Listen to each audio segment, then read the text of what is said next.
It's been an ugly week on the trail as Donald Trump and Hillary Clinton accused each other of racism. Meanwhile, Trump is under fire for a possible shift on immigration, and Clinton faces new allegations about her private emails and the Clinton Foundation. And we still have 72 days till the election. Joining me now is Trump's new campaign manager, Kellyanne Conway. Kellyanne, let's start with Hillary Clinton's emails, almost 15,000 of them that the FBI has uncovered from her private server or from other accounts and handed over to the State Department. The scandal over her private server and the Clinton Foundation has been going on for a year now, more than a year. What makes you think that there is a game changer in this new batch? Well, Chris, first, thanks for having me, giving the campaign a platform this morning. Hillary Clinton achieved something this week that even I am impressed with. She made her trust problem even worse. And the new Quinnipiac poll out this week shows that 66% of Americans say that she is dishonest, 29% think she's honest. Those numbers have actually gotten worse since she announced her campaign over a year ago. And she's earned that dishonesty and that untrustworthiness because of the ever-growing scandalabra, the incidents that you just laid out, that even though she said she had turned over all the emails to the FBI as part of their investigation, it turns out she has not. And what Director Comey said last month, about her being reckless and careless, about things that she had said not turning out not to be true, the number of devices, the classified information, we see that there's still more happening. And what is really amazing to me, as put forth by ABC News last night in a report, laid out by the Associated Press this week. Chris, these aren't right-wing websites. This is the Associated Press and ABC showing Americans the revolving door between the State Department and the Clinton Foundation, and Americans have a right to be concerned. This is our State Department. This is our public entity. We don't want a straight line between the Clinton bank account, the State Department, the Clinton Foundation, and it shows Americans how she may do business if she were elected in the White House. All right, you've got your own issues with the Trump campaign. This week began with Donald Trump, appearing to back away from his pledge during the primaries that he was going to deport all 11 million illegals who were in this country. But by the end of the week, he seemed to be backing away from backing away. Here he is. There certainly can be a softening because we're not looking to hurt people. We want people. We have some great people in this country. I don't think it's a softening. I think it's... But 11 million people are no longer going to be deported. I've had people say it's a hardening, actually. But also they still have to leave the country. But there is no path to legalization unless they leave the country and come back. Kellyanne, please clear this up for me. Is Donald Trump saying that if someone has come into this country illegally, so they broke the law, but they have broken no laws since then, been in the country for 10 years, 20 years without breaking any other laws, is he still going to deport them or is he going to let them stay? So what he has said is very consistent, Chris. Number one, and this is important, the signature piece of his legislation and his campaign has always been build the wall. That has not changed. Build the wall. No amnesty. No citizenship, no more sanctuary cities. You know, the face of our campaign are people like Michelle and Julie and Laura and Agnes, these angel moms who stood with Donald Trump in different forms just this week, Chris, talking about their grievous losses, the loss of their children, all of whom were murdered by illegal immigrants who should not have been there. That's also part of Donald Trump's plan. But those who have committed a crime, you're out of here. If I may respectfully, if he said in the campaign, and he said it on the debate stage, I was there as one of the moderators, I'm going to set up a deportation force and all 11 million people who have come into this country illegally have to go. Do they or don't they? And what he has said now is that he will look at that, but he wants to look, the softening is more approach than policy, Chris. In the clip that you just played, you heard the words that followed it, that we need to have a fair and humane way of addressing the fact that 11 million, or we don't even know the number, 11 million or so, as it is estimated, illegal immigrants live among us. He wants to find a fair and humane way, and if you enforce the law and you deal with those agencies that already exist to enforce the law, then we'll see what we've got. I mean, nobody bothers to enforce the law. Washington always layers new laws on top of laws that don't work or aren't enforced to pretend to be American people that they're somehow being active on an issue. But I think it's important to look at the 5 or 6, 7 main tenets in his overall plan. I understand those, and I think you made them clear. I just want to be clear, though. What you seem to be saying is you're leaving the door open that President Trump would consider the possibility of giving people who have not committed more crimes to living in this country legally. What he has said is no legalization and no amnesty. He also said this week, Chris, that if you'll go back to your home country, and if you'd like to come back into the United States as an immigrant, you need to apply through the many different channels that allow people to apply for citizenship or entry into the United States legally. And so that's important. We all learned in kindergarten to stand in line to wait our turn. He is saying that as well. Now, the deportation force, I would like to address that. He hasn't mentioned that since last November or so, and I think in a few of the debates, as you point out. And then if you look at his convention speech last month, he's consistent on that now in terms of addressing these many different areas of a very complex issue. But I would really implore the viewers, Chris, and others, to look at the contrast between Donald Trump and Hillary Clinton on immigration. There are very few issues where they're more different. In fact, Hillary Clinton is to the left of Barack Obama on immigration. She has been critical of President Obama deporting what's close to 2 million or more in some estimates immigrants in this country. She says that she will use executive amnesty. She's for catch and release. She's for these sanctuary cities that harbor illegal immigrants. In the case of Kate Steinle, the man who murdered her right in front of her father over a year ago, Chris, he had been deported 5 times. Why is he here? So everybody needs to be everything needs to be examined and looked upon, but give Donald Trump credit for at least trying to address a complex issue and not pretending like Hillary Clinton does that we don't have these problems. All right, let's move on to another one. Donald Trump has also been reaching out to African Americans this week asking, what do you have to lose after decades of Democratic neglect? Here he is. Poverty, rejection, horrible education, no housing, no homes, no ownership, crime at levels that nobody's seen.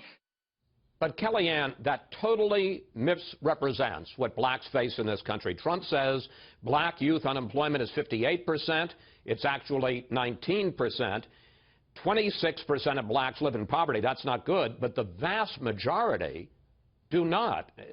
How can Trump address the problem when he doesn't seem to understand what it really is? So as I understand it, Chris, the 58% refers to the number of African-American youth who are not working. And, but you're right. We're also taking our message to African-Americans who are concerned about other things like lending, like housing, like discrimination. They may live in safe neighborhoods with fine schools, but it certainly isn't what their children deserve. They deserve the same high-quality education as other children, and that's his point. And I sat with him and African Americans on Wednesday, I believe it was, or Thursday, and we had a roundtable, and it was a very productive conversation where he did most of the listening, and they laid out their concerns, they laid out their achievements. Yes. Well, I don't mean to interrupt, but we are running out of time, and I want to pick up on exactly that. Trump has been running for president, though, Kellyanne, since June of 2015. That's 14 months. Question, how many times has he gone into an American inner city and held an event for a largely black audience? I don't know the answer, but I can tell you there are some. Let me just say, would you be surprised if the answer is none? Never?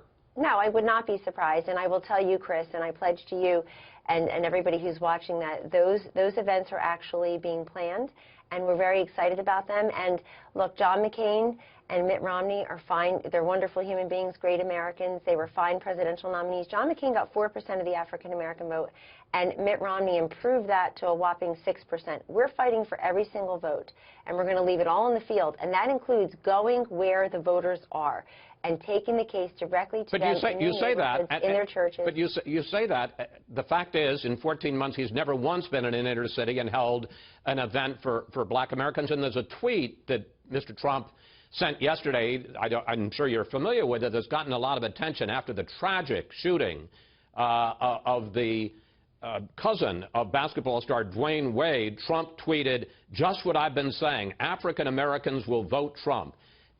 Do you think it's right to have that kind of a political response to a personal tragedy? I was pleased that his next tweet expressed his condolences to the Wade family about the death of his cousin. But that horrifying example of a woman who had just signed up her children for school, pushing a baby stroller, that is a nonpartisan issue that should sicken us all. And I also would express my condolences to the entire family, and I'm pleased that he did. But Chris, I'm new to this post, and he's going to take this case right to people where they live. And that includes everyone. We're vying for every vote, every ethnicity, both genders, every age group. This is an American presidential election, and he is going to, I mean, look what Hillary Clinton did this week. My goodness, she missed another opportunity to deliver a speech about Obamacare, or energy, or infrastructure, or the economy, or ISIS. She went and she elevated personal insults into an art form. Well, let me ask you about talking policy. Let me ask you about that, because Hillary Clinton, in the speech you're talking about, said that Donald Trump is taking hate groups mainstream. Here she is. Racists now call themselves racialists. White supremacists now call themselves white nationalists. The paranoid fringe now calls itself alt-right. But the hate burns just as bright. You say that she's making personal insults, but I mean, she does have a point. The new CEO of the campaign, I guess he's your boss, is Steve Bannon, who's the head of Breitbart News. And here are some of the headlines that Bannon has written on Breitbart. Birth control makes women unattractive and crazy. And would you rather your child had feminism or cancer? And he has called, Breitbart has called Bannon has called Breitbart the platform for the all-right. Question, this is the man Trump chose to run his campaign? Well, he chose me to manage his campaign, and I report directly to him. But I will say this. The idea that Hillary Clinton, who has been in public life for 30 years, gives a speech this week, Chris, about, it was totally content-free, policy-free address about consultants is just remarkable to me. And I understand Hillary's campaign is now a hot mess. Revelation after revelation, the Clinton Foundation, the State Department, brand new reports just overnight. And it's reflected in the polls. There's a new poll this morning by Morning Consult showing that we cut her lead nationally from 6 points to 3 points in just a matter of 2 weeks. Why? Because people are uncomfortable voting for someone that they think is corrupt and rigged. I know she's trying to divert attention away from her campaign and her State Department email scandals, Clinton Foundation, foreign donations in the tens of millions of dollars by talking about consultants. But the fact is that the hot mess that has become the Hillary candidacy cannot escape the fact that a majority of Americans think she is corrupt and rigged, and they're not going to want that in their next president. Finally, I've got about 30 seconds left. There is a report that Donald Trump is going to be holding a debate prep session today at his golf course in New Jersey. One, is that true? And secondly, how is he preparing for debates? Are you having mock sessions? Is it true that Laura Ingraham is going to play Hillary Clinton? Is he cramming thick briefing books?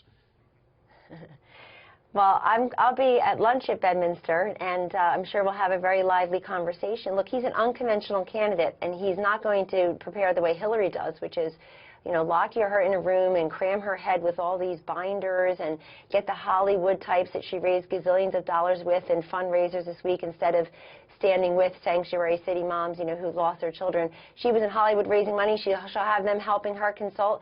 He will be prepared for these debates. All of his policy prescriptions that he's putting out just in the last 2 weeks, Chris, on defeating radical Islamic terrorism, on middle-class tax relief, on law enforcement, on taking his case to the communities of color. But is he going to hold, just real quickly, is he going to hold mock debates? He may.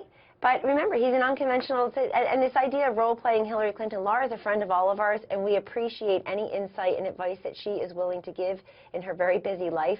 We take advice and we take counsel from many different people who have experience and mean to be helpful.